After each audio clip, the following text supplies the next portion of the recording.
गणेशाय नमः।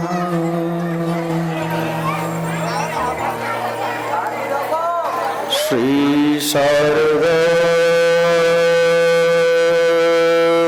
नमः। परब्रह्मणे नमः।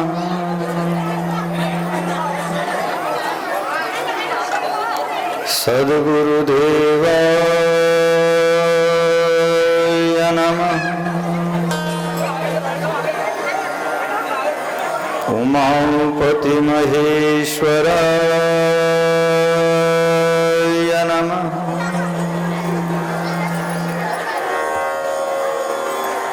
श्रीरामभद्राय नमः।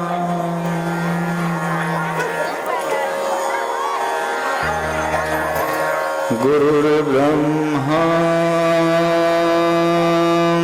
गुरुर्विष्णु गुरुदेवो महेश्वरा।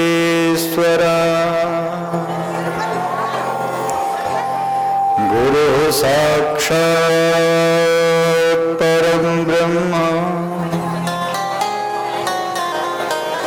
तस्मै श्री गुरवे नमः।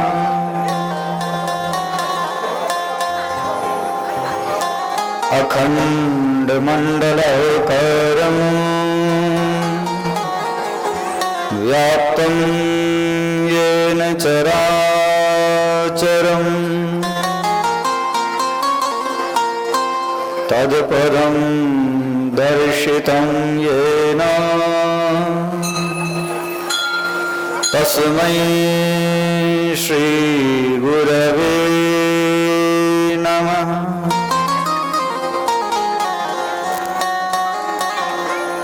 क्लीं सरस्वत्यै मया दृष्ट्वा वीणा पुस्तकधारिणी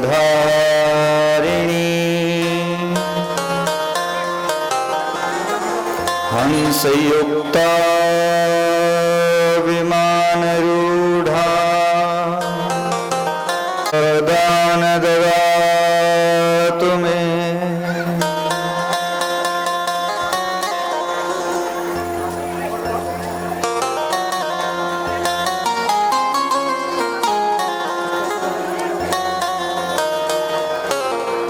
प्रातः स्मरामि शरदिन्दुकरोज्ज्वलाभां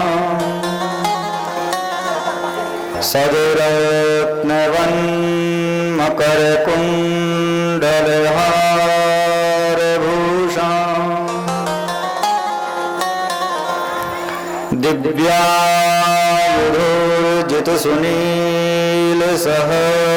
दिव्यायुधोर्जितसुनीलसहस्रहस्तां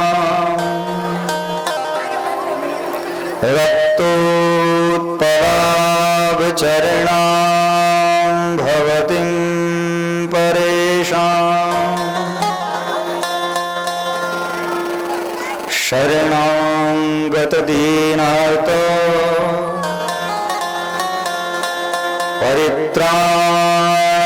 परित्राणपरायणे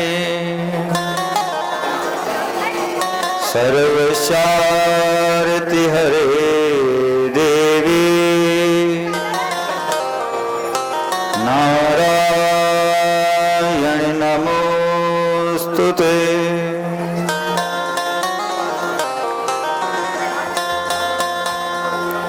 वन्दे देवोमापतिं सुरगुरुं वन्दे जगत्कारणं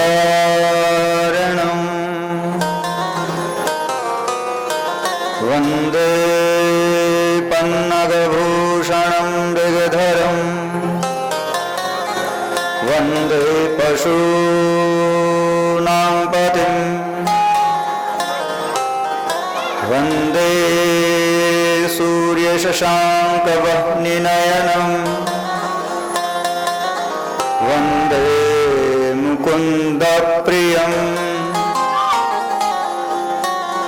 वन्दे भक्तजनाश्रयं च वरदम् वन्दे शिवं शङ्करम्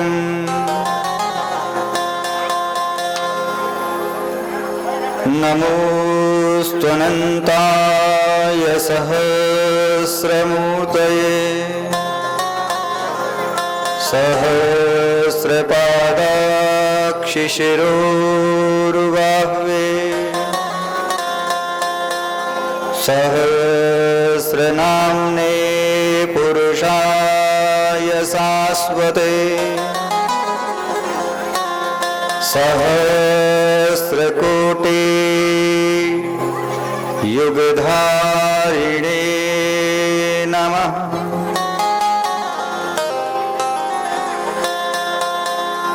कृष्णाय वासुदेवाय हरये परमात्मने प्रणतः क्लेशनाशाय गोविन्दाय नमो नमः। कल्पान्ताय विद्महे तीक्ष्णनखाय धीमहि तन्नः नरसिंह प्रचोदयात्। नारायणं नमस्कृत्य नरं चैव नरोत्तमं देवीं सरस्वतीं व्यासं ततो जयमुदीरये।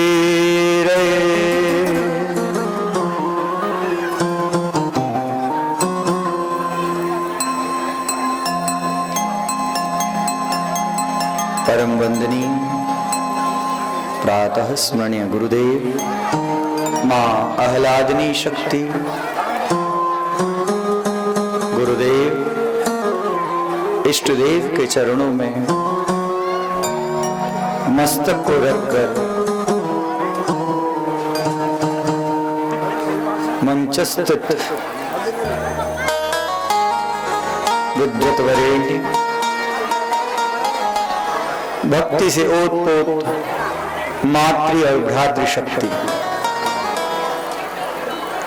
आबाल वृद्ध वनिता आप सबके हृदय में विराजने वाले अखंड कोटि नायक उस परब्रह्म लक्ष्मी नृसिंह को अभिवादन करके यज्ञ के विश्राम दिवस की ओर हम बढ़े।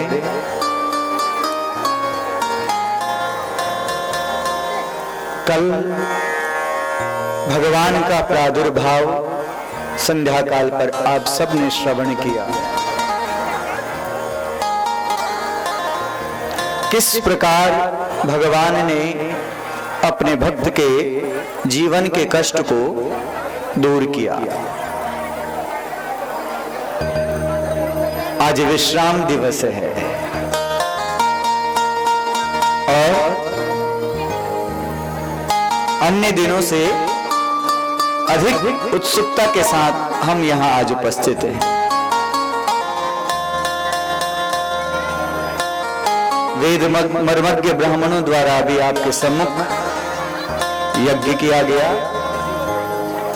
भगवान की प्रसन्नता के लिए यज्ञ हुआ। पर यह मन की वृत्ति है कि किसी भी स्थान पर हम जाते हैं तो वहां हम अपने गृहस्थ को अपने साथ लेकर के चल देते हैं।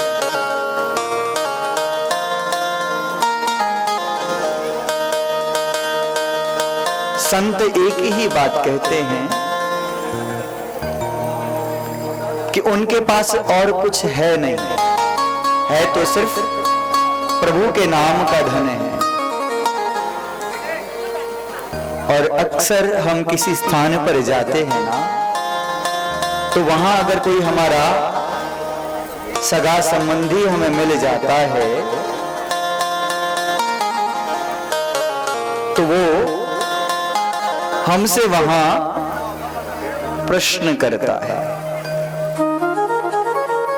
कि भैया कैसे हो, घर पर मां, बच्चे, परिवार सब ठीक है?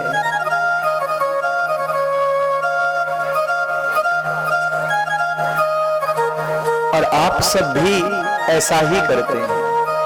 अगर कोई अपना किसी मेले में भी मिल जाता है और जैसा आज मेला है ऐसा हो तो फिर और ही उत्सव की बात, तो उससे पूछते यही है, भैया कैसे हो?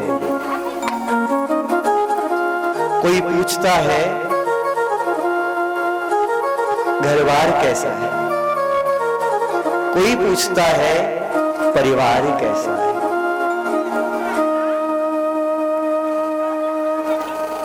इस विषय में कवि लिख देता है कि किसी ने पूछा तेरा परिवार कैसा है, किसी ने पूछा तेरा परिवार कैसा है, किसी ने आके पूछा तेरा घर-बार कैसा है। किसी ने पूछा परिवार कैसा है, किसी ने पूछा घर-बार कैसा है, पर किसी ने आकर के ये न पूछा तेरा हरि से प्यार कैसा है।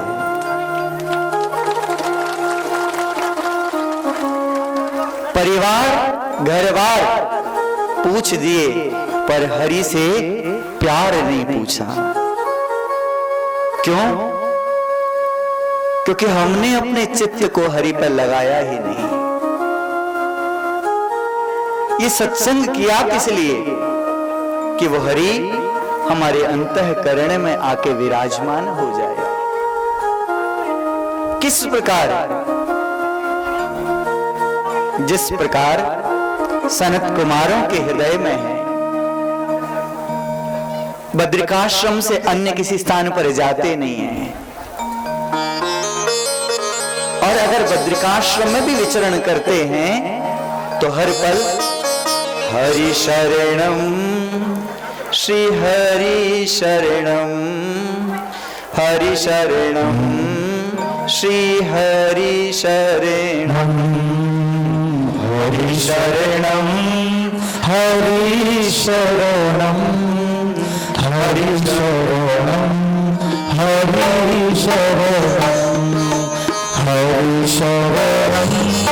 हरि शरणम हरि शरणम, हरि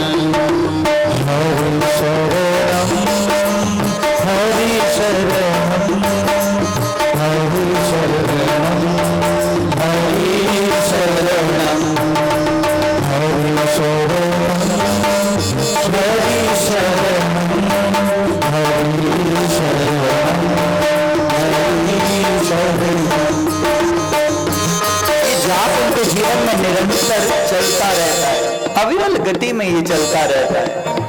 लेश मात्र भी विश्राम उनके जीवन में इस मंत्र के बिना है नहीं। और इस मंत्र की महिमा तो कल ही आपने श्रवण कर ली कि नारायण नारायण का जाप करते हुए किस प्रकार प्रहलाद के जीवन का उद्धार हो गया। और आज हम यहाँ उपस्थित हुए इस यज्ञ को विश्राम देने। अच्छा, प्रभु ने दो आंखें दी हैं सामने जो संसार के लिए है। और जब किसी यज्ञ के विश्राम दिवस हम मुझे यज्ञ मंडप पर पहुंचते हैं ना, तो उस दिन दो आंखें और मिल जाती हैं जो हमारे पीछे लगी होती है। कब? जब भंडारा बन रहा होता है। इंतजार यही होता है कि कहीं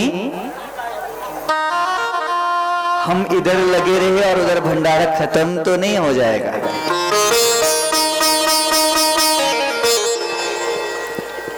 और बहुतों का तो भगवान के प्रति इतना प्रेम होता है कि 7 तारीख को भंडारा है तो 4 तारीख से ही भोजन नहीं किए होंगे। राधे राधे कहना।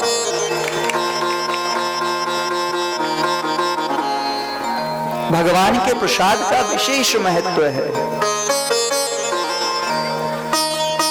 प्रहलाद के भगवान का स्तवन करने के फलस्वरूप भगवान ने प्रहलाद के जीवन के कष्ट को उद्धरण किया। भगवान का उग्र रूप कल संध्या काल पर आपने देखा। कथा के माध्यम से आप उसे अपने हृदय में देख पाए। भगवान का जब वो उग्र रूप है, उसको देख करके देवता भी व्यथित हो गए कि भगवान मानो असमय ही प्रलय ला करके रख देंगे। क्योंकि हिरण्यकश्यपु ने जो दुर्लभ वरदान मांगा था, जो लगभग अजरता और अमरता को लिए हुए था, भगवान ने ब्रह्मा के दिए उस वरदान के अनुसार उसी प्रकार की मृत्यु हिरण्यकश्यपु को दी। न दिन था, न रात थी, न भीतर था, न बाहर था, न जल था, न स्थल था। अपनी जंघा पर रखा और हिरण्यकश्यपु का उद्धार कर डाला। भगवान का क्रोध शांत नहीं हुआ कि मेरे भक्त को इसने इतना परेशान किया, इतना कष्ट दिया। तो भगवान ने अपने नखों से ही उसकी अतड़ियों को निकाल करके अपने कंठ में माला की तरह बना लिया। देवता सब देखते रह गए। भगवान लक्ष्मी नृसिंह का क्रोध शांत नहीं हुआ। देवता वहां भगवान पर पुष्प वर्षा कर रहे थे और ब्रह्मा जी एकाएक देखते हैं कि भगवान का उग्र रूप शांत नहीं हो रहा है। कैसे भगवान के उस उग्र रूप को हम शांत करें, कौन सी स्तुति करें, कौन सी प्रार्थना करें, कुछ समझ नहीं आया। मां भगवती रमा को पता लगा कि मेरे आराध्य ने अपने भक्त के लिए आज अपने स्वरूप को एक नया रूप दे दिया। आधे नर के रूप में और आधे सिंह के रूप में आ गए। तो मां लक्ष्मी भी वहां चरण वंदना के लिए पहुंच गई। थाल में दीपक, रोली, चावल, पुष्प लेकर के भगवान की पूजा के लिए पहुंची है। ब्रह्मादि देवताओं को सुख हो गया कि हमारे बस में भगवान के इस उग्र रूप के सम्मुख जाना है नहीं। जा सकती है तो लक्ष्मी ही जा सकती है, और ये सत्य भी है। पिता जब क्रोधित होते हैं ना बच्चों पर, तो कोई बच्चा जाकर के पिता के क्रोध को शांत नहीं कर पाता। और उस क्रोध में अगर बालक को अपने पिता से कोई याचना करनी होती, कुछ मांगना होता, कुछ कहना होता है, तो उसका एकमात्र माध्यम होती है मां। तो ब्रह्मादि देवता भी उस समय मां लक्ष्मी को उसी प्रकार देख रहे हैं कि मां भगवान का, पिताश्री का ये रूप थोड़ा सा शांत कर दो, क्योंकि अगर ये रूप शांत नहीं हुआ तो असमय ही प्रलय आ जाएगी। मां ही शांत कर सकती है। लक्ष्मी जी जब ब्रह्मादि देवताओं ने प्रार्थना की कि मां आप जाकर के भगवान के रूप को शांत कर दीजिए, लक्ष्मी के मन में थोड़ा सा मान हो गया कि ब्रह्मादिक देवताओं के वश में मेरे उन स्वामी के क्रोध को शांत करना नहीं है, मैं कर सकती हूं। तो उस मान को लेकर के भगवान के सम्मुख में जैसे ही पहुंची है, कि मैं चंदन तिलक कर करके भगवान की आरती करूंगी और भगवान के क्रोध को शांत कर दूंगी। जैसे ही थाली लेके पहुंची है, पर भगवान का क्रोध तो आज कि मेरे भक्त का इतना अनादर इस राज्य में हुआ, वो क्रोध शांत होने का नाम ही नहीं ले रहा था। लक्ष्मी जी जैसी थाली लेके पहुंची हैं, बस एक गर्जना भगवान ने करी वहां, और लक्ष्मी जी थाली छोड़ कर करके सीधे वैकुंठ चली गई। कि मानो आज भगवान के क्रोध को शांत करना मां के भी हाथ में नहीं। ब्रह्मादि देवता विस्मित हो गए कि आज भगवान का ये रूप, ये रौद्र रूप शांत नहीं होगा तो असमय प्रलय आ जाएगी। करें क्या? महादेव का स्मरण करा। महादेव कहते हैं कि भगवान कहते हैं अहम भक्त पराधीना, कि मैं अपने अधीन नहीं हूं, मैं अपने भक्त के अधीन हूं। तो यहां भगवान ने जिसके लिए अवतार लिया है ना, इसी बालक को, इसी प्रहलाद को आगे कर दो। यही भगवान के रूप को शांत कर सकता है। जैसे ही कहा कि भगवान के रूप को यही शांत कर सकता है, प्रहलाद जी को आगे किया। प्रहलाद जी आगे गए और भगवान का जो क्रोध था, जैसे ही प्रहलाद भगवान के सम्मुख खड़ा हुआ, कहने लगा कि जब बड़े बड़े ब्रह्मादिक देवता, सिद्ध मुनि आपके क्रोध को शांत नहीं कर सके, हे हरि, जब आप उग्र हो जाते हो तो मैं अबोध कैसे आपके क्रोध को शांत कर सकता हूं? प्रभु, मेरे पास ना तो मंत्र है, ना मैं किसी विधि को जानता हूं, मैं तो बस आपके नाम का सहारा लेता हूं। इतना कहना ही था कि मेरे लक्ष्मी नृसिंह ने प्रहलाद को उठाया और उठा करके अपनी गोद में बिठा लिया और प्रहलाद के सिर पर अपने हाथ से बार बार उसके बालों को सहलाते हैं और मुख को अपनी जिह्वा से चाट रहे हैं कि मानो एक मां अपने बालक को प्यार कर रही हो। देवताओं ने भगवान के इस वात्सल्यपूर्ण स्वरूप को देखा, रहा नहीं गया। वयम धन्या वयम धन्या वयम धन्या जगत गुरु। हे जगत गुरु, हे लक्ष्मी नृसिंह, आपके इस रूप को देख करके हम आज धन्य हो गए। हमने आपका वो रौद्र रूप भी देख लिया और आपका अपने भक्त के प्रति के प्रेम भरा वात्सल्य रूप भी देख लिया।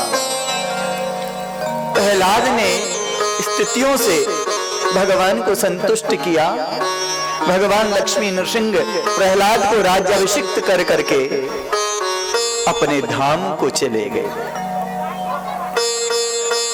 इधर राजा सहस्त्रानी को मार्कंडेय ऋषि ने भगवान के वामन अवतार के विषय में बताया, भगवान के रामावतार के विषय में बताया, कृष्ण अवतार के विषय में बताया और कहने लगे, राजन, वर्ण आश्रम की जो व्यवस्था है, जिस वर्ण को जो कार्य विहित किया गया है, उसे उसका उल्लंघन नहीं करना चाहिए। अपने वर्ण अनुसार ही प्रभु का आराधन करना चाहिए।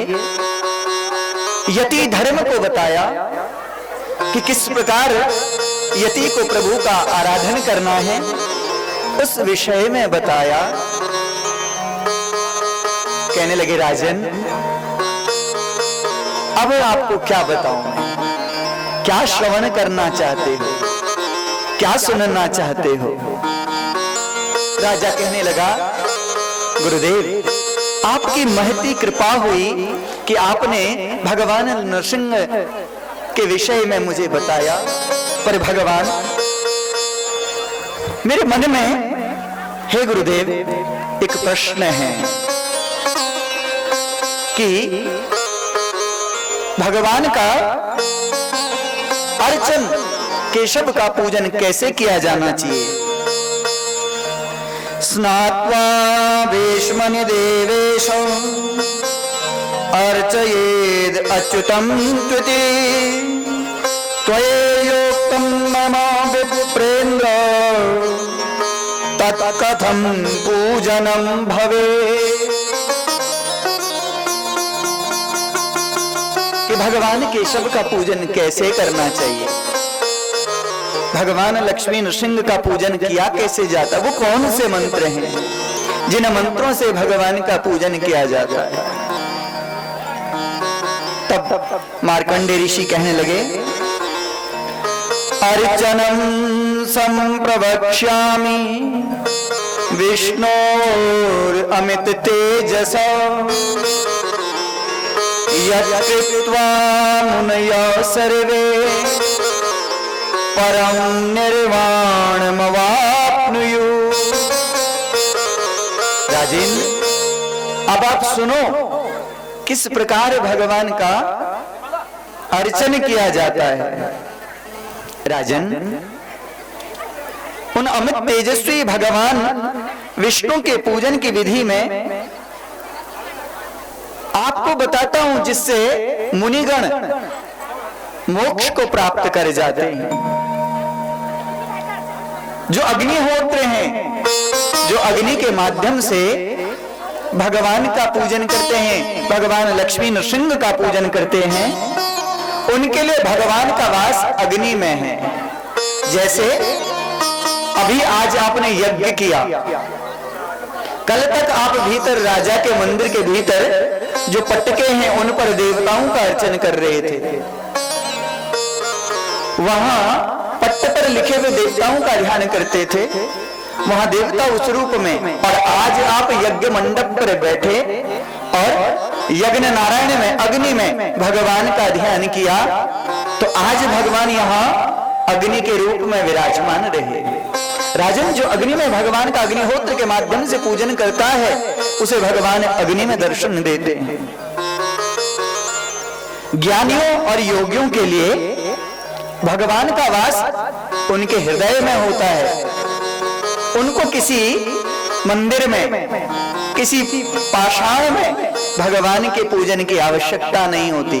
वो योगी जन, वो ज्ञानी जन किसी भी स्थान पर बैठे, अपने हृदय में, उस हृदय कमल में उस शेष शाही नारायण का ध्यान करते हुए भगवान का अर्चन कर लेते हैं। और राजन, जिनकी भगवान में थोड़ी सी बुद्धि होती है, जो थोड़ा सा भगवान का अर्चन करते हैं कि ये भगवान की मूर्ति है, इसमें मेरा भगवान है। जैसे राजा 200 वर्ष पूर्व की बात, और आज भी राजा साक्षात है। आप यहां बैठते हो, आप जब इस क्षेत्र से जाते हो, पंडित जी ने आपसे अभी क्या कहा जब क्षेत्रपाल पूजन हो रहा था, कि क्षेत्र भैरव के रूप में यहां राजा स्वयं उपस्थित है। इस क्षेत्र की रक्षा के लिए राजा स्वयं यही है, वो और कहीं गया नहीं। हाँ, नियमों का उल्लंघन करो तो आपको दिख जाता है घोड़े पर सवार, सिर पर टाका बांध कर करके सामने दिख जाएगा। ये हमारा भाव है। मानव साधारण व्यक्ति पाषाण में, मूर्ति में भगवान का यदि विधिवत पूजन करता है तो उसे भगवान के पूजन का फल मिलता है। और राजन, तुमने मंत्र के विषय में पूछा, शुक्ल यजुर्वेद में जो पुरुष सूत्र है, इससे भगवान का अर्चन करने से, पूजन करने से पंचोपचार, षोडशोपचार, लक्षोपचार, चाहे 5 चीज हैं, चाहे 100 चीजें हैं, चाहे 1000 चीजें हैं या लाख चीजें हैं, और कहा कि कोटि उपचार, कि करोड़ों वस्तुएं जो भगवान को चढ़ती हैं, उनसे यदि पूजन करते हो तो इन्हीं मंत्रों का सहारा लेना है। राजा कहने लगा, गुरुदेव, विद्वान पुरुष जो हैं वो अग्नि में आहुति दे करके, होम कर करके, चरु चढ़ा करके भगवान को प्रसन्न कर सकते हैं। जो जल में तीर्थों पर जाकर के स्नान करता है, वो इस तीर्थ में, उस नदी में पुष्प चढ़ा करके भगवान का पूजन करता है, क्योंकि भगवान का स्वरूप जल है। नारायण जल की तरह है, उसमें जैसा रंग डालो वैसा रंग हो जाता है। भगवान विष्णु का नाम ही जल है, और जल का नाम ही भगवान विष्णु है। और राजन, जो अपने हृदय में योगी जन भगवान का ध्यान करते हैं, उनके हृदय कमल पर भगवान आकर के अभिषिक्त हो जाते हैं। राजन, भगवान का अगर कोई साकार रूप आप देखना चाहते हैं तो भगवान का एक साकार रूप सूर्य नारायण के रूप में उपस्थित है। जो सूर्य नारायण में भगवान का अर्चन करते हुए उन चतुर्भुजधारी शेषशाही नारायण का स्मरण करता है, उनका अभिवादन करता है, उनको जल इत्यादि अर्पित करता है, तो भगवान उसको भी स्वीकार कर लेते हैं। आप 3 दिन से सुबह, जब आज चौथा दिन, 4 दिन से जब भगवान का भीतर पूजन करते हैं, पूजन का क्रम आरंभ होने के बाद मंत्रों का पाठ के उपरांत जो स्वस्ति मंत्र हैं, और उसके बाद आप सबसे पहले सूर्य अर्चन करते हैं और कहते क्या हैं?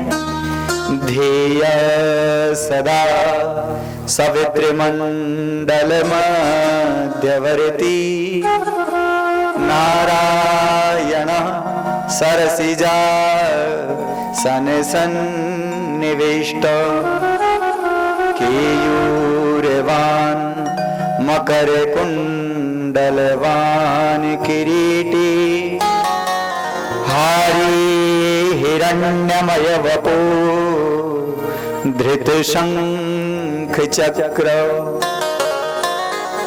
ये जो मंत्र है ना, इसी पुराण से उद्धृत है, इसी से लिया गया है कि सूर्य नारायण में भगवान उस शंख चक्र गदा पद्म धारण करने वाले, मकर कुंडल को धारण करने वाले उस नारायण का ध्यान करो और उनको जल से अर्चन करो। राजन, एतत् पठन केवलमेव सूक्तम् दिने दिने विष्णु भवेत् बुद्धि सर्व पापं प्रविहाय वैष्णवम् पदं प्रयात्याच्युत किन्नर। इस प्रकार सूर्यमंडल में जो भगवान का ध्यान करता है, उस पर भगवान प्रसन्न हो जाते हैं।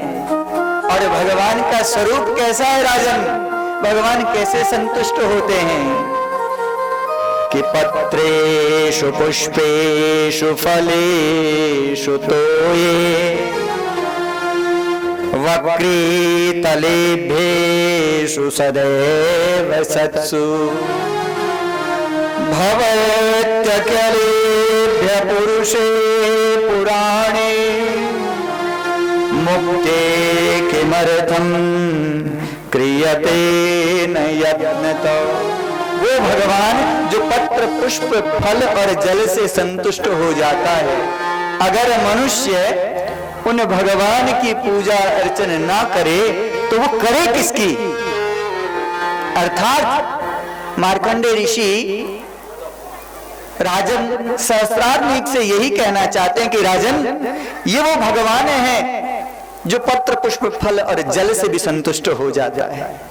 इसलिए राजन, मैं तुम्हें निर्देश करता हूं कि तुम भी अगर अपनी मुक्ति चाहते हो तो तुम भी भगवान लक्ष्मी नरसिंह का पूजन करो। राजन,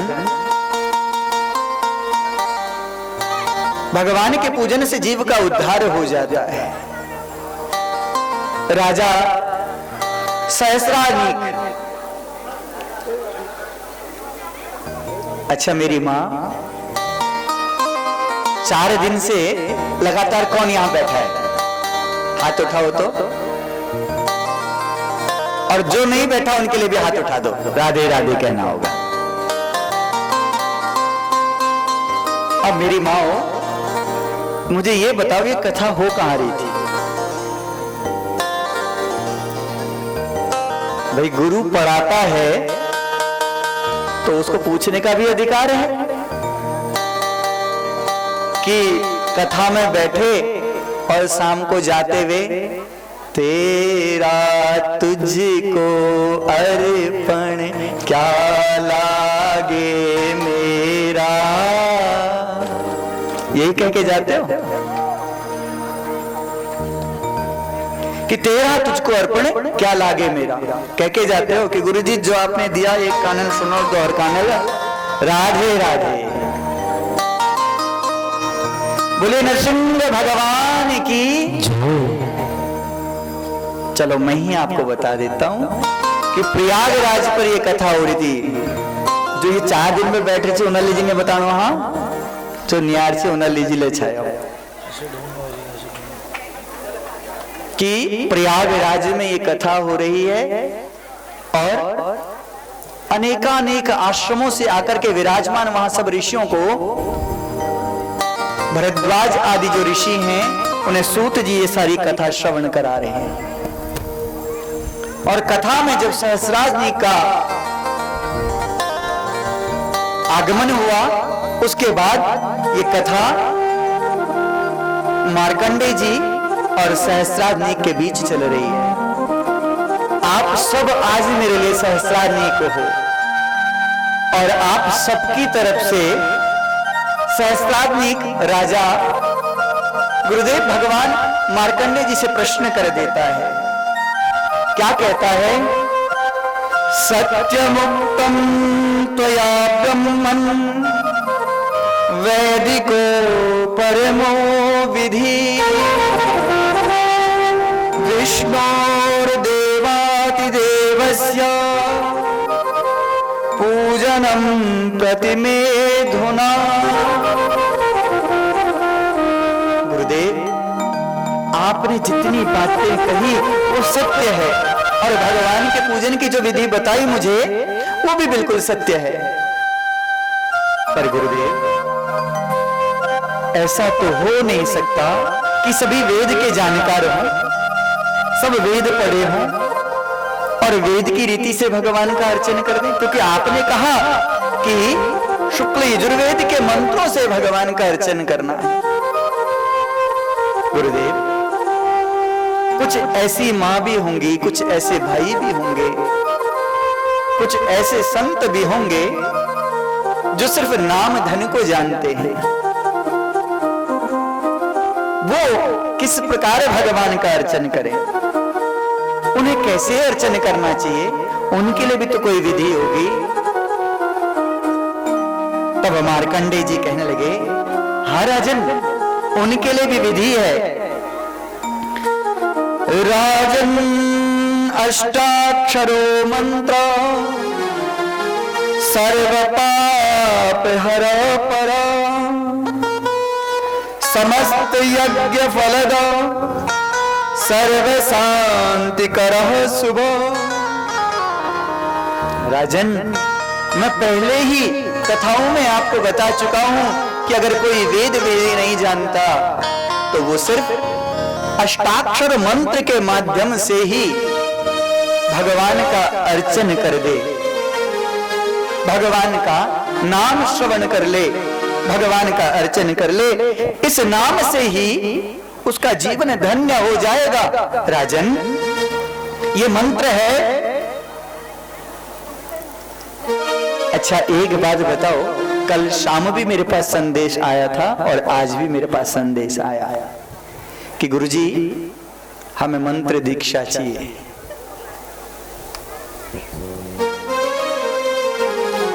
और मेरा छोटा भाई सामने है, जब वाद्य यंत्र इन्होंने खरीदे होंगे तो उसको थोड़ा सा बजा करके देखा होगा कि इसका स्वर सही है या नहीं है। हम जीवन को सुगम बनाने के लिए आसान तरीका सोचते हैं कि कहीं गुरु मिल जाएं और हमको लापसी खाने को मिल जाए।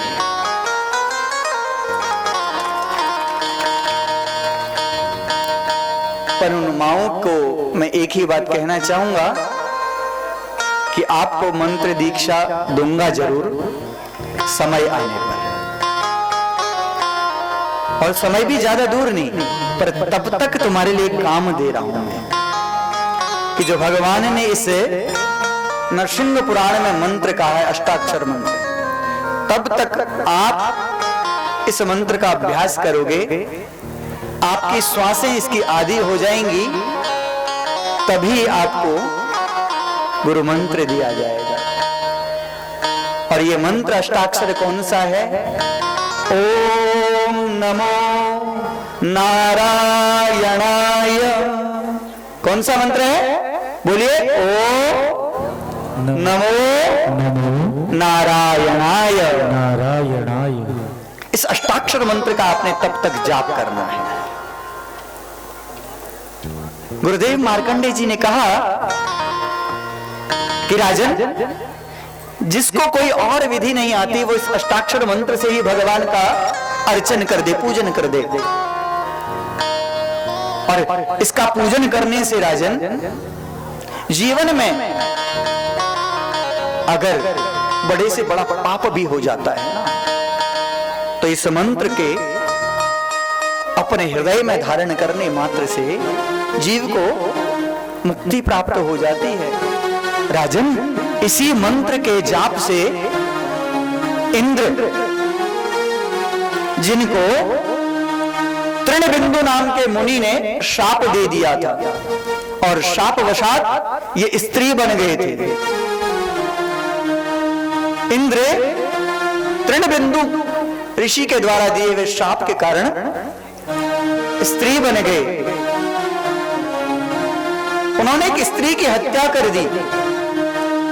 उस पाप से भी इस मंत्र ने मुक्ति दे दी। राजा सहस्रासनी चकित हो गए, गुरुदेव ऐसा मंत्र? हाँ, ये ऐसा ही मंत्र है गुरुदेव, मेरे मन में लालसा हो रही है। अच्छा, राधे राधे कहना पड़ेगा। बोले नरसिंह भगवान की। अच्छा एक बात पूछूं आपसे, सच्ची सच्ची उत्तर दोगे? अपने पेट पर हाथ लगाओ तो।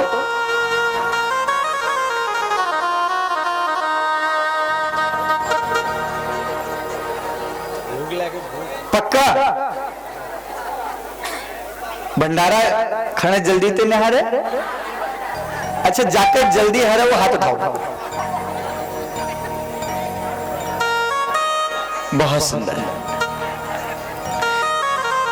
आपसे बाद में सबसे पहले छोटे भाई ने उठा दिया कि गुरुजी कल रात आया, उसके बाद लग रही है भूख।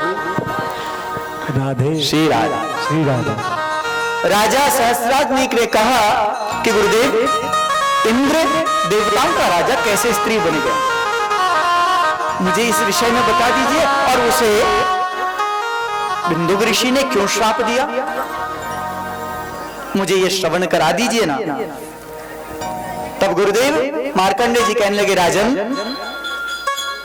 पूर्व काल की बात है कि एक बार देवलोक में राज्य करते हुए इंद्र के मन में वैराग्य उत्पन्न हुआ।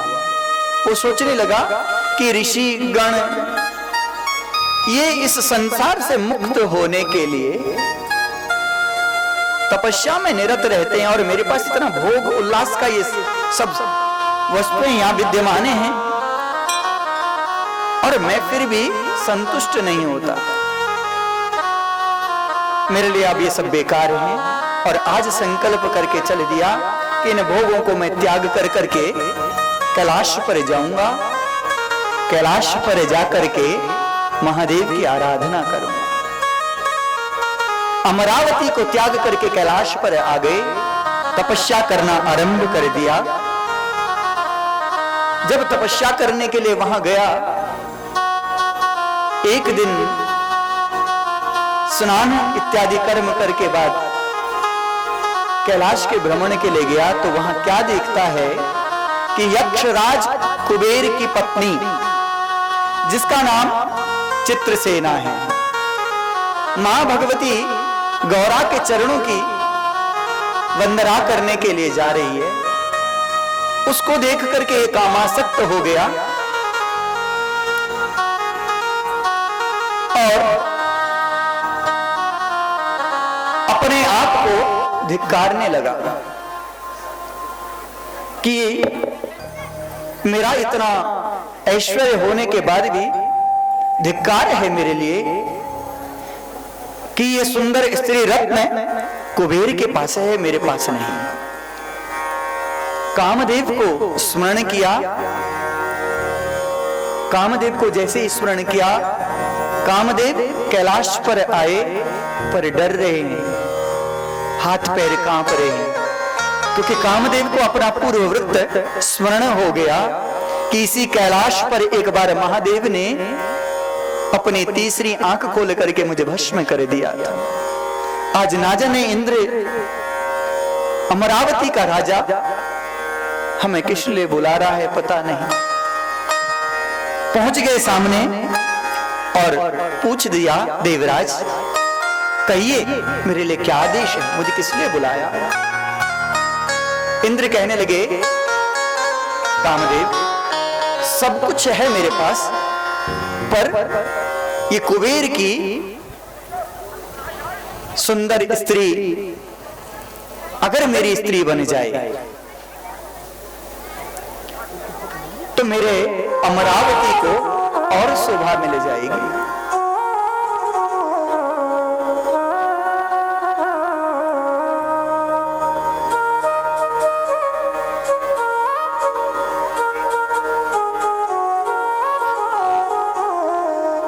ऋषि लिखते हैं, जिह्वा दग्धात् परान्ना करो दग्धात् परिगृहा मनो दग्ध परस्त्रीभिः कथम सुखम वरानने। कि ये जिह्वा जो है ना, दग्ध हो जाती है दूसरे का अन्न खा करके, और ये जो करे हैं, हाथ हैं, ये दूसरे का धन लेने से, दूसरे की वस्तु को ग्रहण करने से दग्ध हो जाते हैं। और इन सबसे बड़ा मन, मनोह दग्धात् परस्त्री भी, अपनी पत्नी कितनी भी सुंदर हो, घर की मुर्गी अब खानी नहीं है। राधे राधे कहना होगा, राधे। अपनी थाल का पनीर अच्छा नहीं दिखता और दोहरा थाई धरी गधुआ टुको साग वो भला देखे।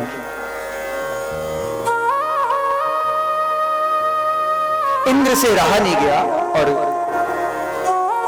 कामदेव से कह दिया। कामदेव आज्ञा का पालन करता है, काम बाण चला दिया। कुबेर की पत्नी इंद्र के प्रति आसक्त होने लगी। इंद्र उसे लेकर के मदराचल पर्वत पर, जहां देवताओं और ऋषियों ने भी कोई मार्ग को देखा नहीं था, वहां ले गए। वहां ले जाकर के उससे अपनी वासना को शांत करना चाहता है, पर कामदेव कितना भी प्रबल हो, जो स्त्री पतिव्रता है उसका पात व्रत उसके सामने उसकी रक्षा के लिए आ जाता है, कैसी ही विषम परिस्थिति आ जाए। आज इस यक्षिणी के सामने भी वैसा ही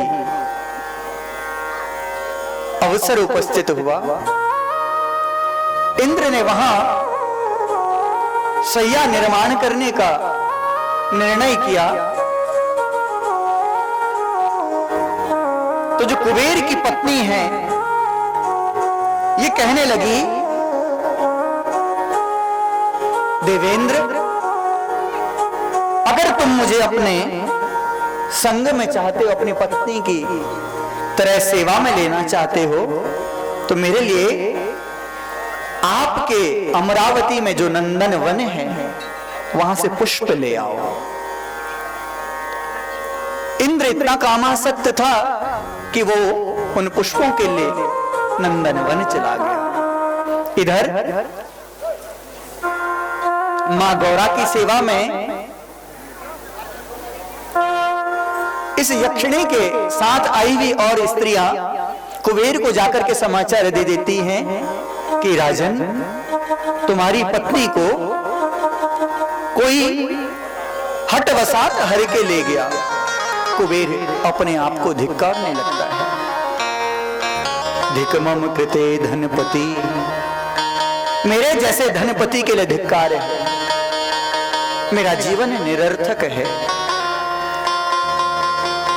वो धन धन नहीं जो अपने सुहृदयों के काम न आ सके, जो अपने बंधुओं के काम न आ सके, वो धन धन नहीं है। आज पत्नी के जाने पर इतना निराश है कि शरीर त्यागने की बात कह देता है। कुबेर के मंत्री ने आके कहा कि कुबेर राजन, त्रेता में अयोध्या नरेश रामचंद्र जी एक पत्नी व्रत धारण किए थे, एक पत्नी का व्रत धारण किया, और उनकी पत्नी को हर करके जब रावण ले गया तो उन्होंने कभी ये नहीं कहा कि मैं अपने प्राणों को त्याग दूं, मैं अपने प्राण छोड़ दूं।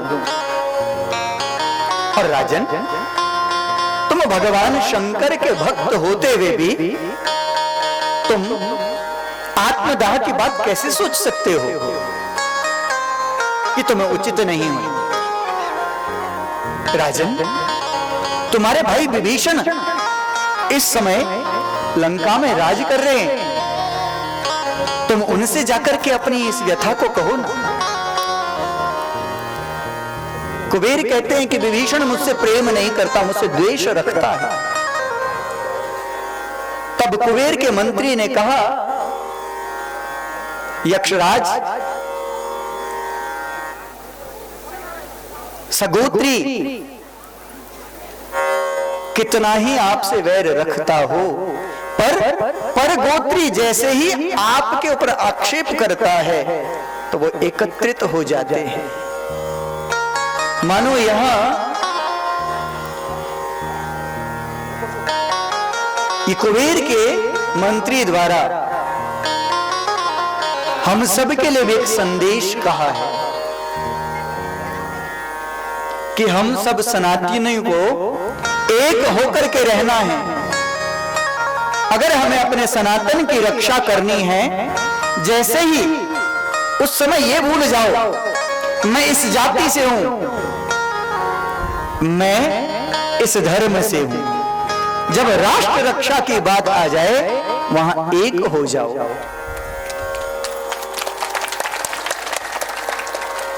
वहां एक बने जाओ। आप अपने सनातन की रक्षा के लिए ये भूल जाओ मैं क्षत्रिय हूं, मैं वैश्य हूं, मैं अपनी वर्ण व्यवस्था को ही भूल जाओ।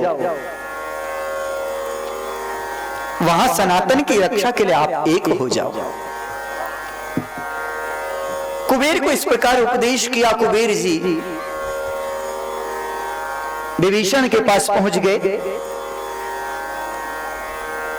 कंठकुब्ज ने विभीषण को जाके समाचार दिया कि यक्षराज कुबेर आपसे मिलने आ रहे हैं। विभीषण अपने वैर को भूल गया और कुबेर का स्वागत किया। पूछा, भ्राता आपका मुखमंडल वो तेज कहां गया? आपका किस कारण आपके मुख का जो तेज है आज वो चला गया? कुबेर ने सारी बात कह दी कि विभीषण जी, भगवान शंकर के मंदिर में मैंने पुष्प सेवा का अपराध किया था। मुझे लगता है कि आज उसी का दंड मुझे प्राप्त हुआ और मेरी पत्नी को ना जाने कौन चुरा करके ले गया। भाई, मैं आज आपके पास आया हूं कि मेरी पत्नी को ढूंढ के ला दो। विभीषण ने कहा, भ्राता आप चिंता ना करें, आपकी पत्नी कहीं भी होगी मैं आपके सम्मुख उसको उपस्थित कर दूंगा। और विभीषण ने उसी पल मंत्र शक्ति से अपनी भगिनी, मुंह बोली एक बहन जिसका नाम नाड़ी जंघा है, उस नाड़ी जंघा को आवाहन किया। वो वहां आई और उसे आदेश दिया कि भगिनी, ज्येष्ठ भ्राता कुबेर की पत्नी को कोई हर के ले गया, तुम उसे ढूंढ के ले आओ। कहती है, भैया आप चिंता ना करें, मैं ढूंढ के लाऊंगी, चाहे वो अमरावती पर ही क्यों ना हो, इंद्र ने उसे कहीं छुपाया ही क्यों ना हो, मैं उसे ढूंढ के ले आऊंगी। सुंदर नारी का वेश बनाया और अमरावती में पहुंच गई। सुंदर गायन करने लग गई। उसके गायन को श्रवण कर करके इंद्र मोहित हो गए, जो अभी मद्राचल पर्वत से वहां नंदन वन में पुष्प लेने के लिए आए थे। अश्विनी कुमारों को कहा, अरे देखो ये कौन स्त्री है, इससे कहो कि महाराज इंद्र तुम्हें बुला रहे हैं। अश्विनी कुमार गए और उन्होंने कहा, देवी हे सर्वांग सुंदरी, आपको देवराज इंद्र ने बुलाया है। वो कहने लगे, अगर देवराज इंद्र मुझे बुलाते हैं तो वो जब स्वयं आएंगे तब मैं उनके साथ जाऊंगी, मैं आपके कहने पर वहां नहीं आ सकती। देवराज इंद्र वहां पहुंचे और इसके रूप पर मोहित हो गए। मोहित हुए, कहने लगे, सुंदरी तुम जैसे रत्न को तो मेरा पत्नी रत्न होना चाहिए, तुम मेरी अमरावती में राज करो। कहने लगी, राजन ऐसा मुझ में क्या है जो आपकी अन्य पत्नियों में नहीं है? मैं देखना चाहूंगी आपकी पत्नियां कि क्या मुझसे सुंदर तो नहीं। इंद्र कामासक्त था और कहने लगा, हाँ क्यों नहीं, मैं तुम्हें अपनी सभी पत्नियों से मिलाता हूं। मिलाने के लिए ले गया और कहने लगा, प्रिय मेरी एक और स्त्री है जिसे मैंने छुपा रखा है मद्राचल पर्वत में, जहां देवता यक्ष किन्नर कोई जा ही नहीं सकता। अच्छा, तुम उसे मुझे भी दिखाओ। इस नारी उद्यान ने जब कहा तो इसको लेकर के इंद्र नंदन वन के पुष्पों को एकत्रित कर करके मद्राचल की ओर चले दिए। मार्ग में नारद जी दिखे। नारद जी नारायण नारायण का जाप करते हुए जा रहे हैं। नारद जी को देखा, इंद्र लज्जित हो गए कि नारद जी तो सब जानते हैं। लज्जित हुए पर फिर भी नारद जी को प्रणाम किया, कहीं नारद जी क्रोधित ना हो जाएं। नारद जी ने कुशलता पूछी और नारद जी से इंद्र ने कहा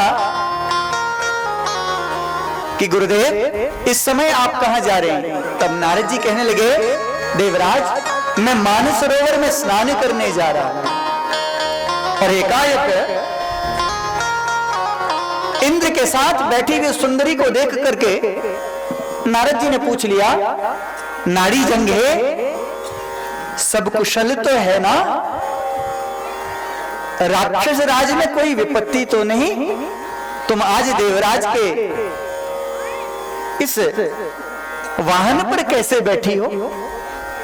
इतना सुनते ही इंद्र को क्रोध आ गया कि इस राक्षसी ने मुझे छल दिया। उसी पल उसके केशों को पकड़ा और मदराचल पर्वत पर लाकर के उस पर प्रहार करने को हुआ कि राक्षसी, तूने मुझे छल दिया, तेरा यहां से जीवित जाना अब संभव नहीं।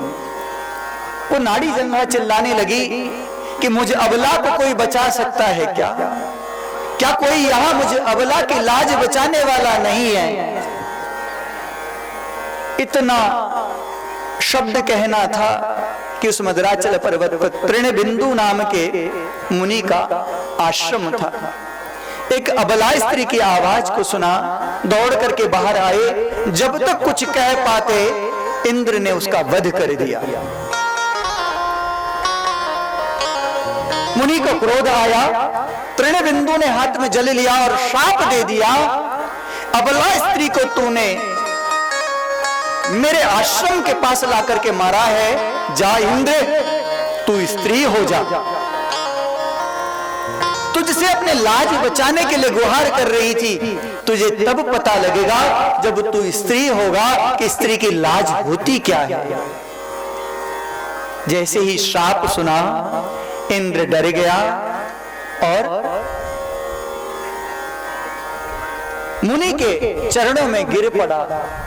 तृणबिंदु मुनि से कहने लगा, ऐशा नाथ महादुष्टा राक्षसी निहता मया,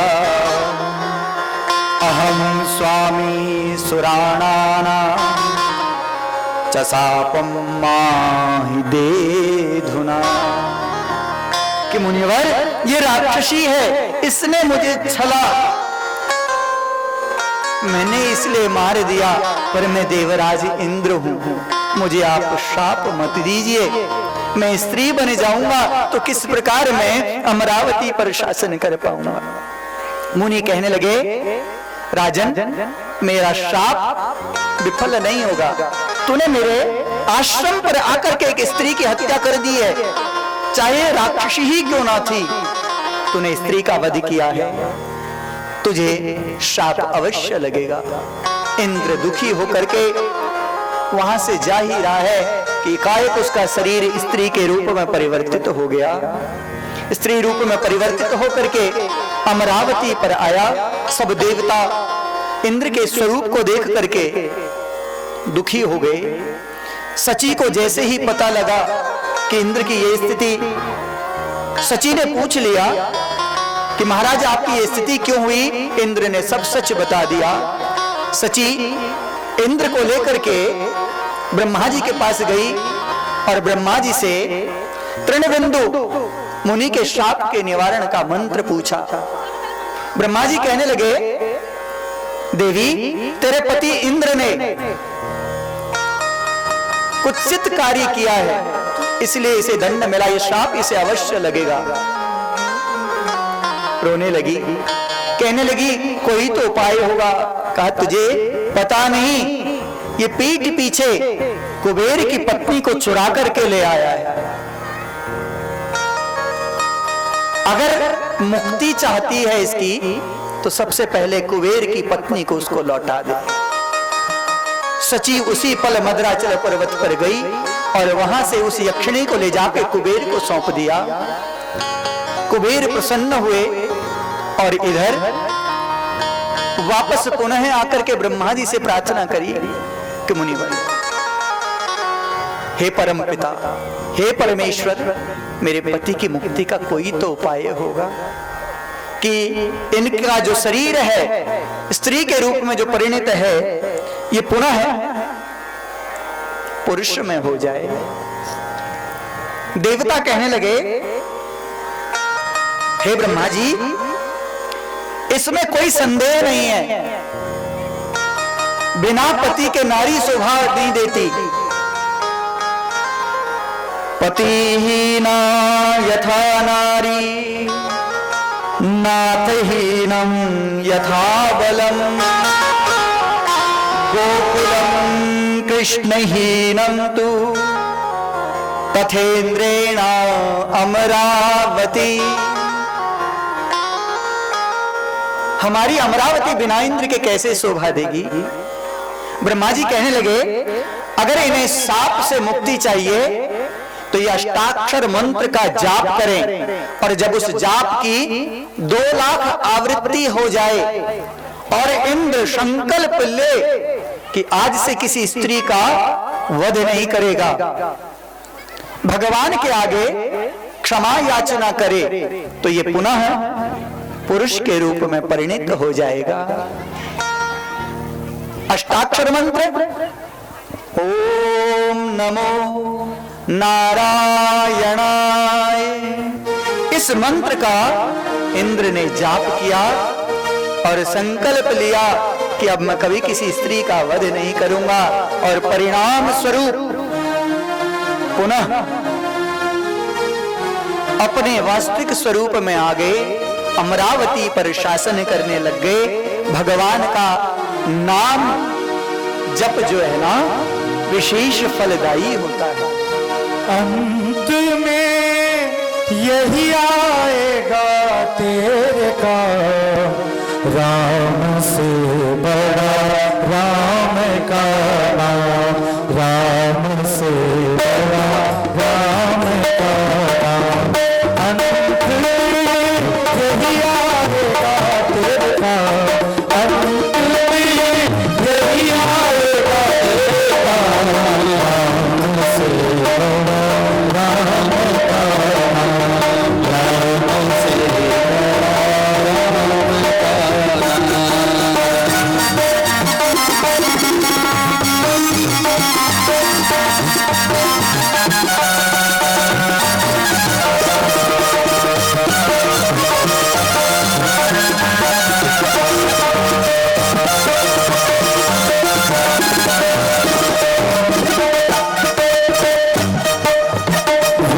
अभिमानी जानेंगे जिसने रटाया हो, अभिमानी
चिंता हो रही, नाम ना हो बदनाम हो, नाम ही चिंता हो रही, नाम ना हो बदनाम। द्रौपदी के नाम पुकारा, द्रौपदी ने ये नाम पुकारा, द्रौपदी ने नाम पुकारा, द्रौपदी ने नाम पुकारा। चले आए घनश्याम राम से बड़ा, राम का राम से बड़ा, राम का राम से बड़ा,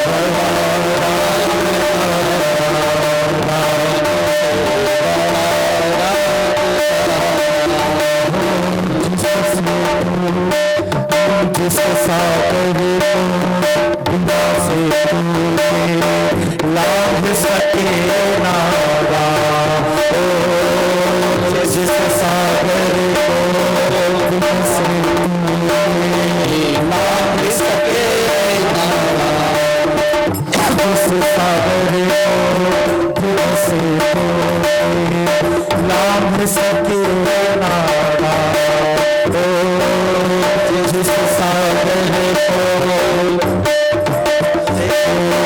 लाभ सके नारा, लाभ करे मानसी को, लाभ करे मानसी को, राम का नाम, राम का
नरसिंह भगवान की जय, नरसिंह भगवान की जय, नरसिंह भगवान की जय। सहस्राधिनी को इधर प्रयागराज में भरद्वाजादि ऋषियों ने गुरुदेव सूत जी को प्रणाम किया, उनको अभिवादन किया, और सूत जी भी इन शिष्यों को सुंदर उपदेश देने के बाद उस प्रयागराज से अब काशीपुरी की ओर चले दिए।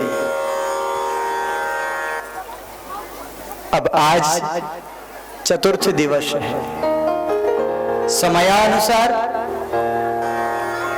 अब हमें भी आपसे विदा लेनी है,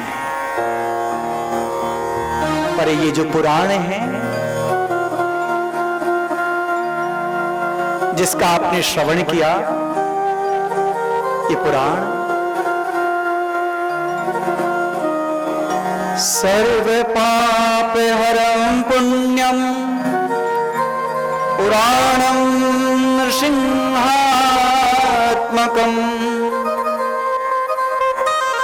सभी पापों का हरण करने वाला,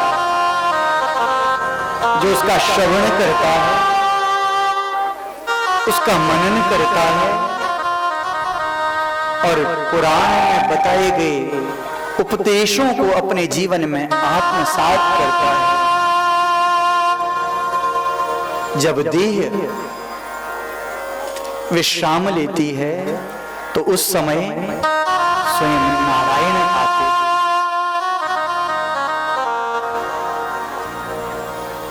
इस पुराण के एक श्लोक का श्रवण करना, आधे श्लोक का श्रवण करना,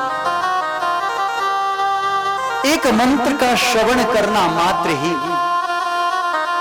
जीव को तार देता।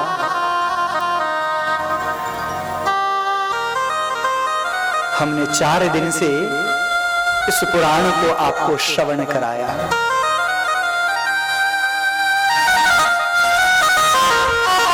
मेरी वाणी में वो शक्ति नहीं कि उस अनंत कोटि नायक परमेश्वर के गुणानुवाद को इस सूक्ष्म काल में कर पाती।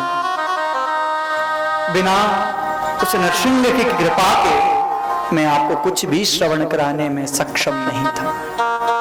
उसकी कृपा हुई तभी इसको सूक्ष्म करके आपको श्रवण करा पाया।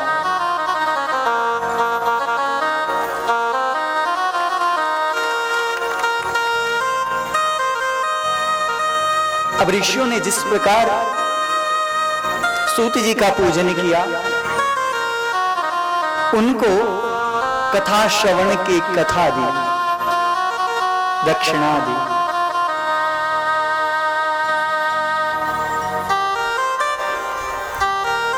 मैं आह्वान करना चाहूंगा कि मुझे आप सबकी तरफ से यहां आमंत्रित करने वाली वो समिति और इस गांव के सभी लोग यहां सम्मुख आ जाए।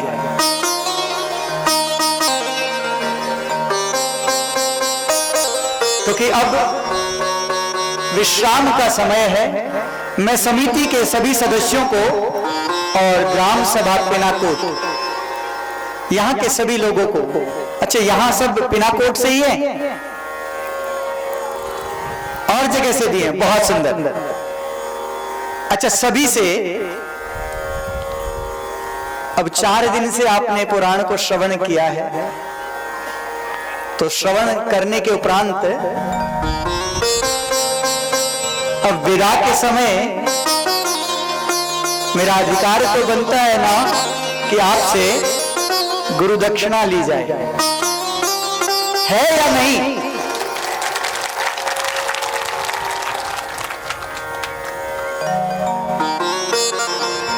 समिति के सभी सदस्यों से भी मैं गुरु दक्षिणा लेना चाहता हूं।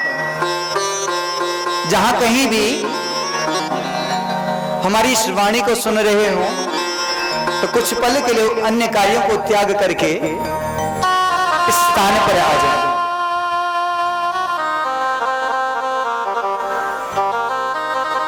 बहुत सुंदर।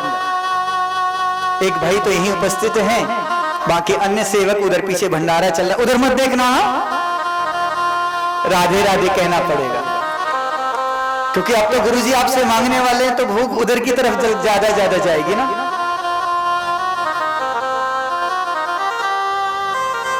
अब मैंने अभी आपसे कहा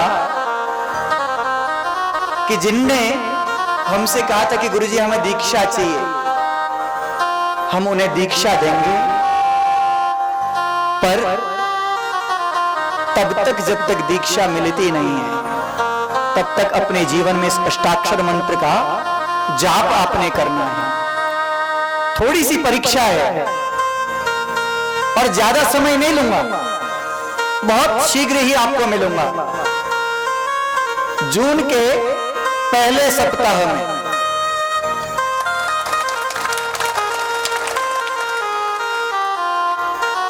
राजा जी की जन्मस्थली पर शिव पुराण यज्ञ होगा। उस रुद्र यज्ञ में आप सभी सादर आमंत्रित हैं।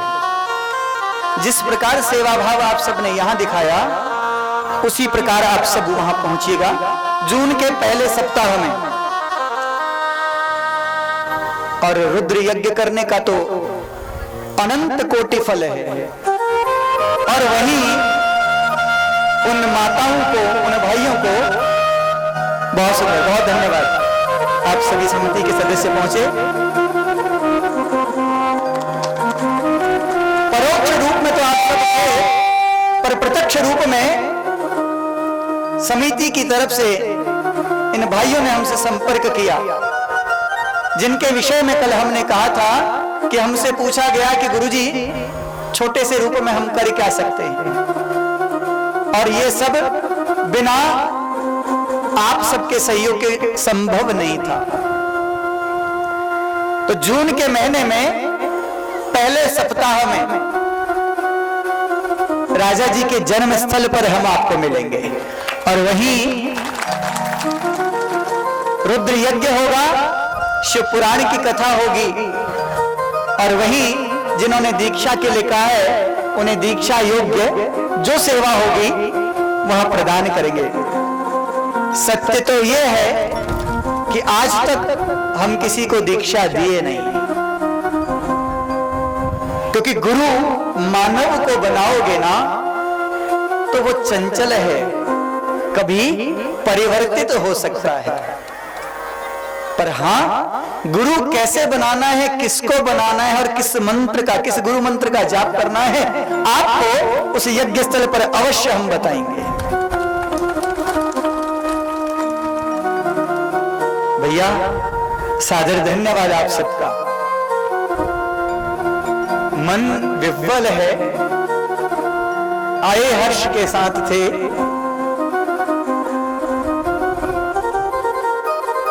अब ये चारों पट्टी ऐसे लगती है कि अगर किसी भी गांव में आए तो हम अपने घर में आ गए। और आप सबका प्रेम तो एक ऐसा है कि जो खींचे रहता है। पहली बार जब यहां गोष्ठी हुई थी, वहां भी राम जी को जब अयोध्या में स्थापित किया है, उसके अगले दिन ही यहां गोष्ठी हुई है, और माताओं ने कहा कि गुरुजी आ रहे हैं और हम उनसे मिलना चाहते हैं। आपका ये प्रेम,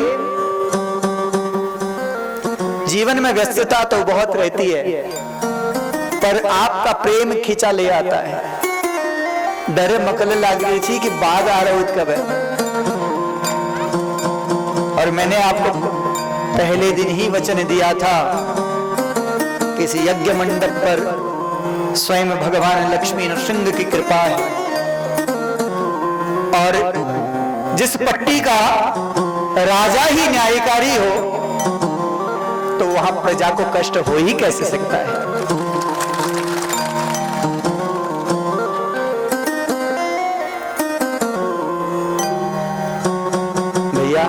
अब विदाई का समय है। आपने ये सुंदर आयोजन करा, आपका ये पूरे ग्राम सभा, और जिस गांव से जो व्यक्ति आया है उन सबको हृदय से बहुत आशीर्वाद। अब गुरु दक्षिणा का समय है, दोगे ना? पक्का? सच्ची कह रहे हो कि कोई आपको बटुआ हो जाना चाह रहा हो? बहुत सुंदर, देखो बटुआ बोला, मेरी किसी माँ का ये बटुआ छूटा है। जिसका भी ये बटुआ हो मेरे भगवान से लेके चले जाना। पहले प्रमाण देना किसके अंदर है क्या, तभी देंगे। अब गुरु दक्षिणा चाहिए हमें, दोगे पक्का? अच्छा, कौन कौन गुरु दक्षिणा देगा? हाथ खड़ा करो। शर्मा शर्मी धन करिया। हाँ, अच्छा ठीक है। अब आपसे गुरु दीक्षा की दक्षिणा मैं लेता हूं। अपना बायां हाथ अपने हृदय पर रखिए और दाहिना हाथ मेरी ओर करिए। अपना नाम लीजिए। मैं इस राजा हरित मंदिर प्रांगण को साक्षी रख करके भगवान नरसिंह पुराण में विराजमान भगवान नरसिंह को साक्षी रख करके गुरुदेव को उनकी इच्छा अनुसार गुरु दक्षिणा देने के लिए वचनबद्ध होता हूं। आप देख लिया, अब तुम मुकर जाओ, अम्मा को डरना है तुम।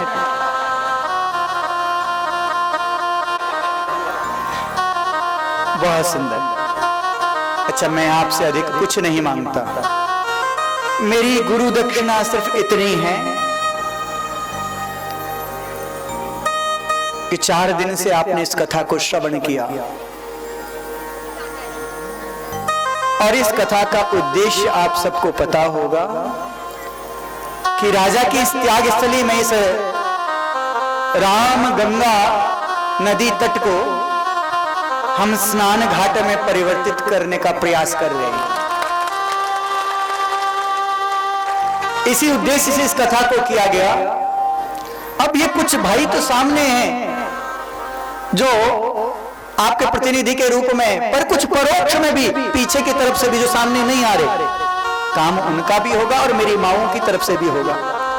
तो मेरी गुरु दक्षिणा सिर्फ इतनी है कि यहां आकर के हमने इसे तीर्थ का नाम दे दिया है, तो आप इसे आज से तीर्थ ही मान के रहेंगे, यही मेरी गुरु दक्षिणा है। मैंने आपसे कहा कि ये तीर्थ है तो तीर्थ पर किसी प्रकार का पापाचार ना हो। जहां तक यहां से दृष्टि जा रही है और उधर जहां तक दृष्टि जाती है, इस तरफ आप किसी प्रकार की जीव हत्या इस नदी तट पर नहीं करेंगे।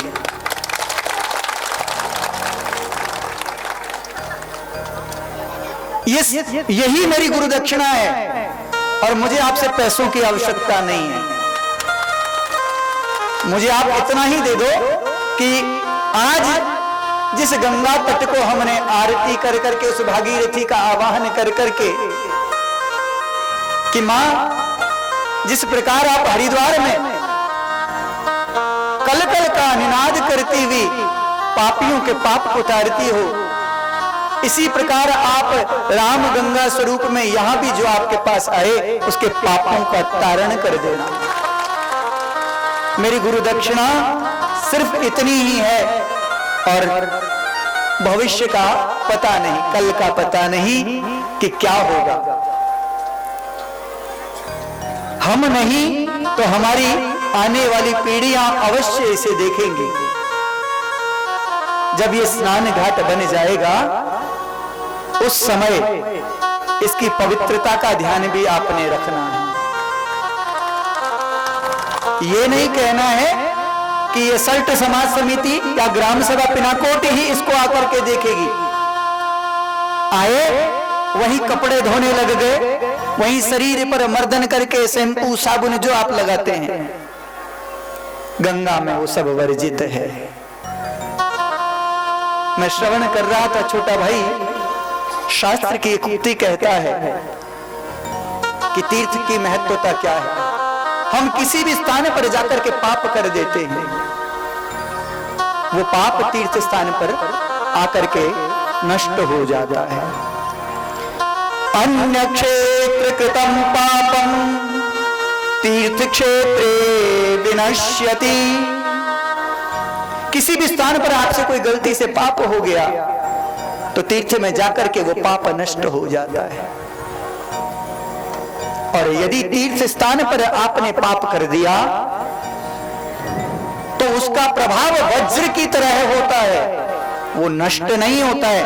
तो इसलिए आज ये राम गंगा का पावन तीर्थ बन गया है, तो यहाँ पाप नहीं करना है। मेरी गुरु दक्षिणा इतनी ही है कि आप जो कथा में कहा गया उस मार्ग का अनुसरण करें। मैं धन्यवाद करता हूं।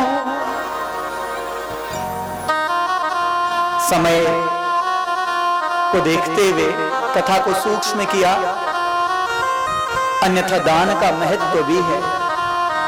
वो भूमिदाता जिन्होंने इस भूमि को दिया, शास्त्र कहता है कि देव स्थान के लिए दिया हुआ भूमिदान अक्षय होता है, कभी नष्ट नहीं होता। उन भूमिदाता के परिवार को साधुवाद, ये दान कर्म उन्होंने किया और आप सबको भी साधुवाद। रात्रि में हम यहां देखते हैं कि मेरी माताएं 10-11 बजे तक भी भगवान के भजन के लिए लगी रहती हैं, और अगर आप घर का आने तो फिर 8 बजे टोप मार जाए। ये भगवान के प्रति आपका प्रेम है। वाणी को यही विश्राम देता हूं। प्रभु से क्षमा याचना करूंगा कि कथा को मैंने सूक्ष्म में किया, पर प्रभु के सभी भक्तों को अष्टाक्षर नाम मंत्र का जो फल है वो प्रदान करें। 4 दिवस की ये वार्ता यहीं विश्राम लेती है, और फिर हम शीघ्र मिलने वाले हैं। कौन से महीने में मिलना है, कहां मिलना है? और जानते हैं वहां एक यजमान ने तो अपना नाम लिखा दिया कि गुरुजी 11 दिन में सेवा करूंगा, जिसके माध्यम से छाया में आप बैठे हो, टेंट वाला भाई सुरेश ध्यानी जी, कि गुरुदेव 11 दिन की सेवा मेरी तरफ से है, लगेगी। मैं एक व्यक्ति का नाम लेकर करके संस्था को छोटा नहीं करूंगा, पर संस्था का ये कार्य सराहनीय है, और यहाँ के सभी भक्तों का ये कार्य सराहनीय है। ऐसा ही यज्ञ आप सब करते रहें, आपके सबके जीवन में सुख विराजमान रहे। और ये बोलने की ताकत जिससे आई, वो अन्न देने वाले अन्नदाता भीतर, मैंने उन्हें अन्नपूर्णा की संज्ञा दी है। आप सबसे विदा लेने के बाद इस शरीर को, जैसे आपके फोन की बैटरी खत्म हो जाती है ना, उसको फिर आप चार्ज करते हो, तो हमें चार्ज करने का जो काम करते हैं भीतर भट्ट जी, उनको भी कोटि कोटि धन्यवाद। मेरे साथ आई हुई मेरी संपूर्ण ब्राह्मण मंडली, सामने बैठा हुआ छोटा भाई और रिकॉर्डिंग करते हुए भाई, आप सबका सादर धन्यवाद कि इस विषम स्थान पर भी आपने, अगर शरीर में कोई कष्ट भी हुआ तो उसके लिए लेश मात्र भी प्रभु को शिकायत न की, और जब जैसा मिला वैसे रहे। आपके बीच में एक भाई तो परदेश से आया हुआ है, और कहां से आया है? मेरे कन्हैया की नगरी से, वृंदावन से आया है, जिसके माध्यम से आप साधना चैनल पर हमारी इस कथा को देख पा रहे हैं। ये पहाड़ों में इतना चलावा नहीं है, पर जानते हैं मेरे प्रभु ने इस पर कृपा कैसी करी कि शाम को तो वाहन में जाता है और सुबह पैदल आता है। प्रभु की बहुत बड़ी कृपा कि प्रभु ये चाहते हैं कि गुरुजी तो पहले दिन नंगे पैर चले थे, और उस दिन से आज तक उन्होंने पादुका धारण नहीं की।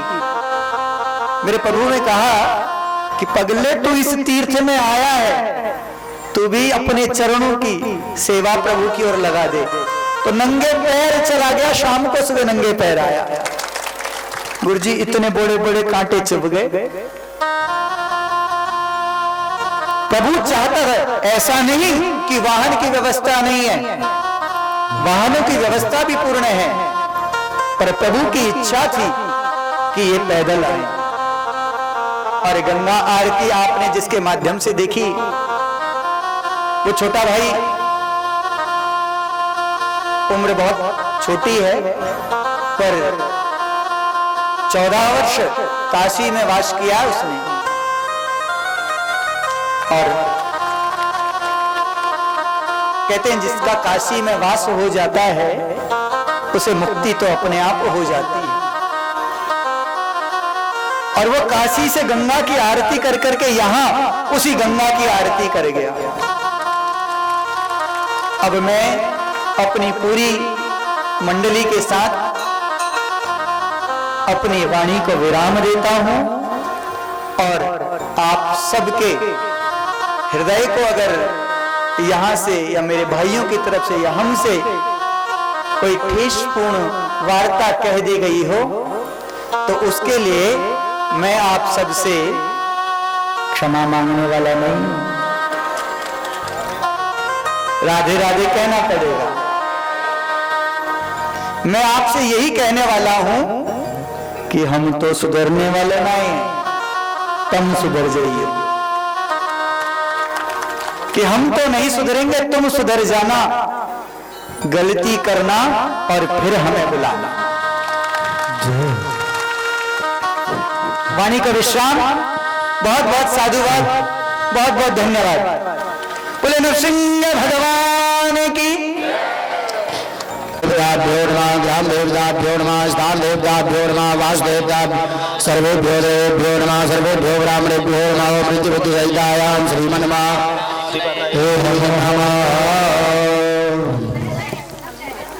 ओम मां विश्वेशं माधवं तुण्यं दण्डपाणिं सुदैवं वन्दे काशीं गुहां गंगां भवानी मणिकर्णिकां वक्रतुण्ड महाकाय सूर्यकोटिसम निर्विघ्नं कुरु मे देव सर्वकार्येषु सर्वदा।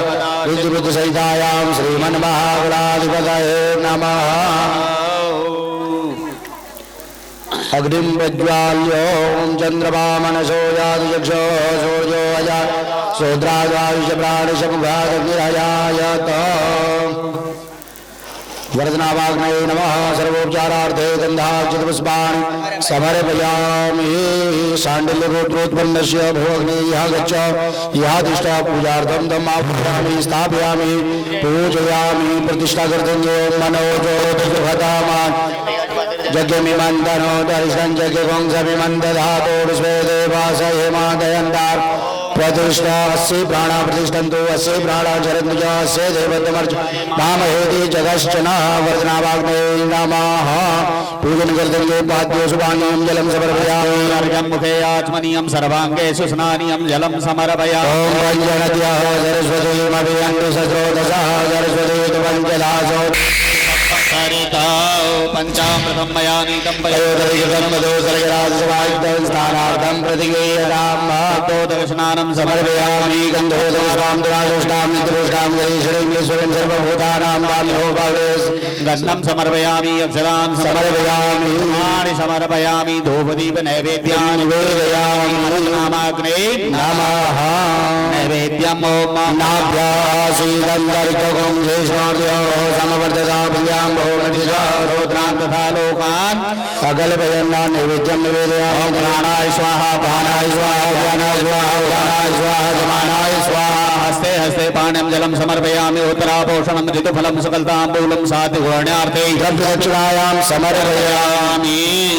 सभी लोग जो यज्ञ में यजमान बने, थोड़ा इसका इको कम करो भैया, मेरा बहुत हाई है, इसका इको कम करो, बेस बढ़ा दो मेरा। ओम विद्यार्थी दक्षिणायाम समर्पयामि। पुष्प लेके प्रणाम करेंगे, पहले जप कर लेंगे 8 बार अग्नि का। नमः। ओम भरतनामाग्ने नमः, भरतनामाग्ने नमः, भरतनामाग्ने नमः, भरतनामाग्ने नमः, भरतनामाग्ने नमः, भरतनामाग्ने नमः। ओम भरतनामाग्ने नमः।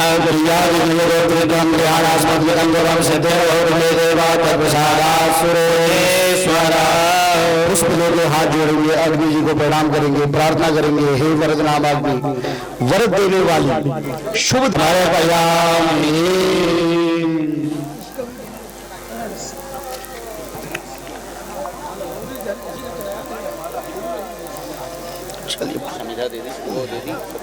क्या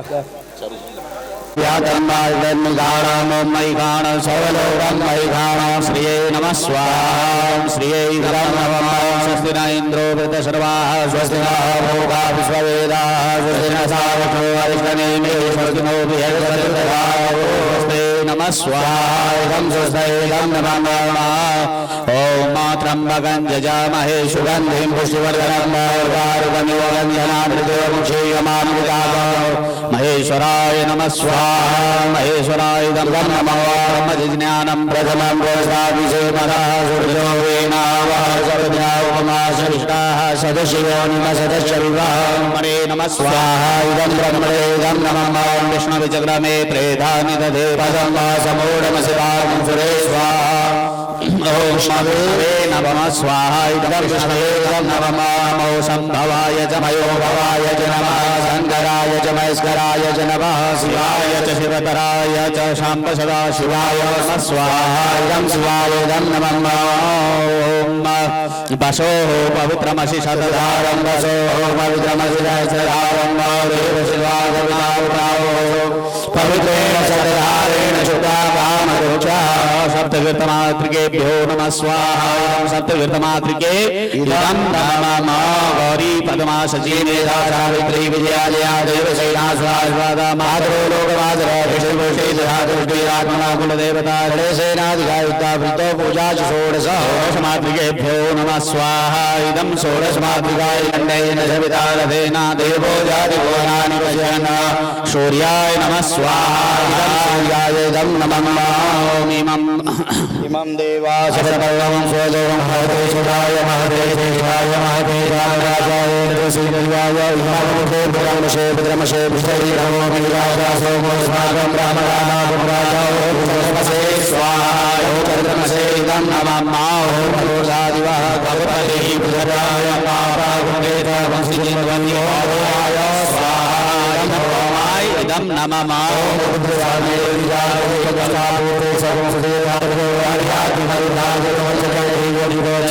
प्रजापति तस्मासु द्रविणं ते बृहस्पते नमः स्वाहा इदं बृहस्पते इदं नमः स्वाहा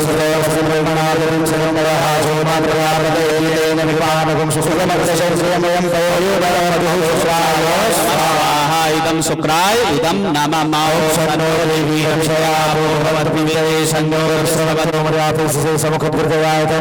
नमः स्वाहा इदं केतवे इदं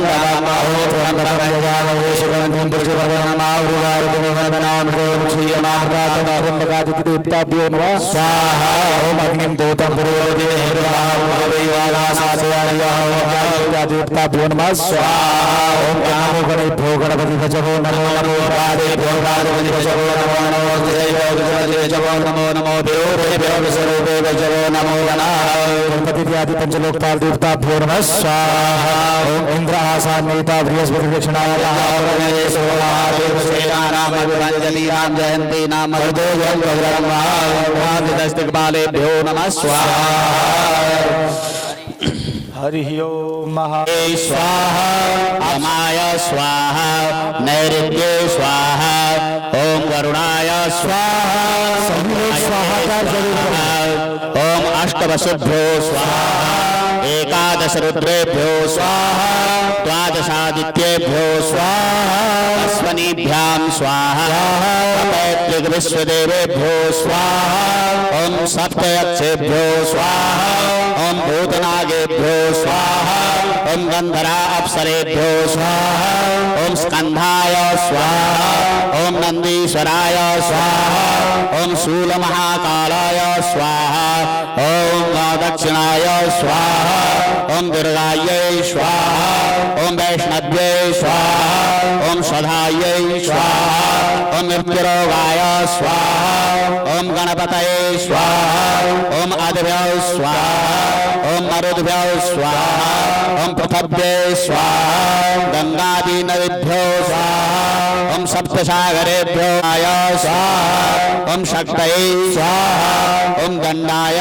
स्वाहा ओम खड्गाय स्वाहा ओम पाशाय स्वाहा ओम अंकुशाय स्वाहा ओम गौतमाय स्वाहा ओम भारद्वाजाय स्वाहा ओम विश्वामित्राय स्वाहा ओम कश्यपाय स्वाहा ओम जमदग्ने स्वाहा ओम चामुंडायै स्वाहा ओम वैष्णव्यै स्वाहा ओम माहेश्वर्यै स्वाहा ओम वैनायिके स्वाहा अम्बे अंबिके अंबालिके नमामि स्वाहा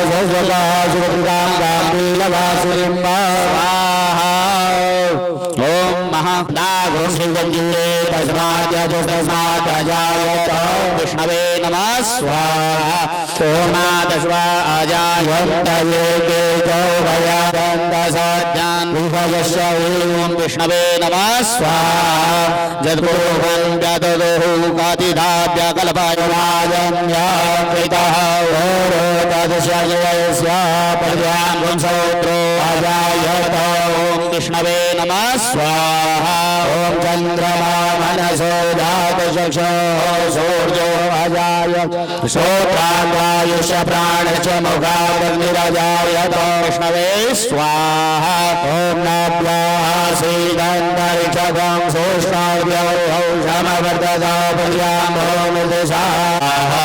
ओम नमो भगवते वासुदेवाय स्वाहा ओम नमो भगवते वासुदेवाय स्वाहा ओम नमो भगवते वासुदेवाय स्वाहा ओम नमो भगवते वासुदेवाय स्वाहा ओम नमो भगवते वासुदेवाय स्वाहा ओम नमो भगवते वासुदेवाय स्वाहा ओम नमो भगवते वासुदेवाय स्वाहा ओम नमो भगवते वासुदेवाय स्वाहा ओम नमो भगवते वासुदेवाय स्वाहा ओम भगवते वासुदेवाय स्वाहा ओम नमो भगवते वासुदेवाय स्वाहा ओम नमो भगवते वासुदेवाय स्वाहा ओम नमो भगवते वासुदेवाय वासुदेवाय स्वाहा ओम नमो भगवते वासुदेवाय स्वाहा ओम नमो भगवते वासुदेवाय स्वाहा ओम नमो भगवते वासुदेवाय स्वाहा ओम नमो भगवते वासुदेवाय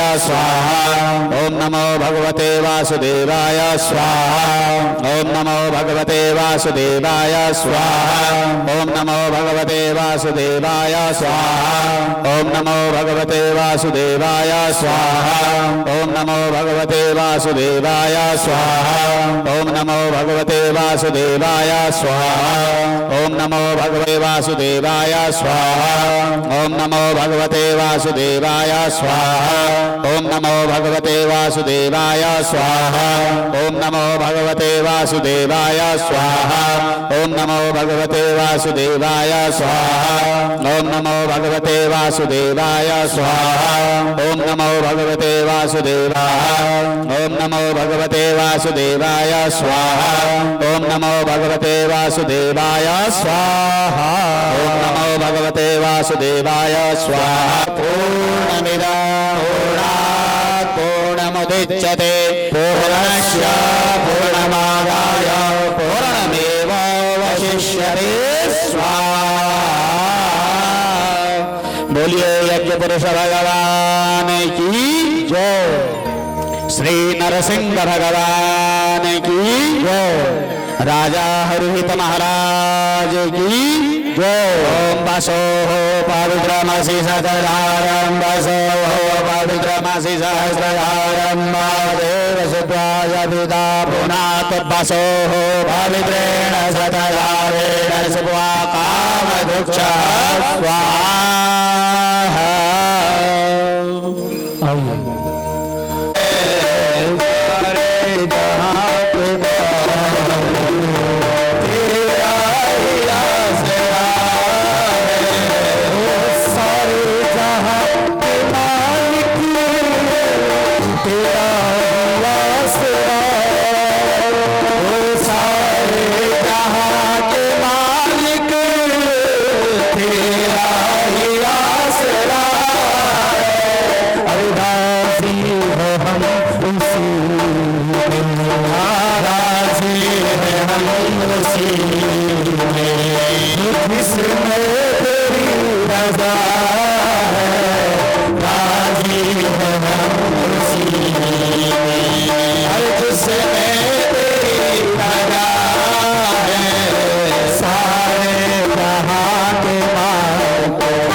Oh